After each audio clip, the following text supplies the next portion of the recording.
It's the Golf GTi, the original hot hatch. For me, it deserves to be one of the cars of the century. After all, how many other cars can claim to have created their very own sector, leaving the rest of the market way behind, struggling to keep up? Back in the 70s, Volkswagen squeezed a tuned 1.6-litre engine into that family favourite, the Golf. They added sport suspension, alloy wheels and created the GTi legend. It won the heart of anyone who drove it, providing all the thrills without the financial spills of a supercar. Back into the 90s and we're on to the fourth generation Golf GTi and how it's grown up. It's no longer a sizzling hot hatch aimed at the younger market. Instead, it's a well-built, high-class model that will gently warm you up.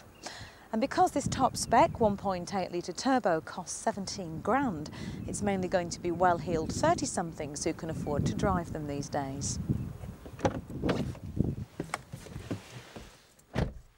Now, over the years, the GTi may have lost some of its bite, but in terms of quality, it's a class act. Everything about this car is extremely well designed and very, very well built.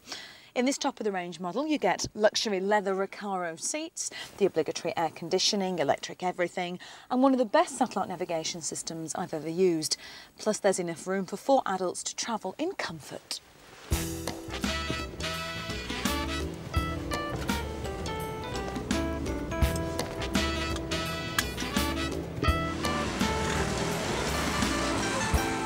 What the Golf GTi has always been about is the driving experience, and the 90s version doesn't disappoint you.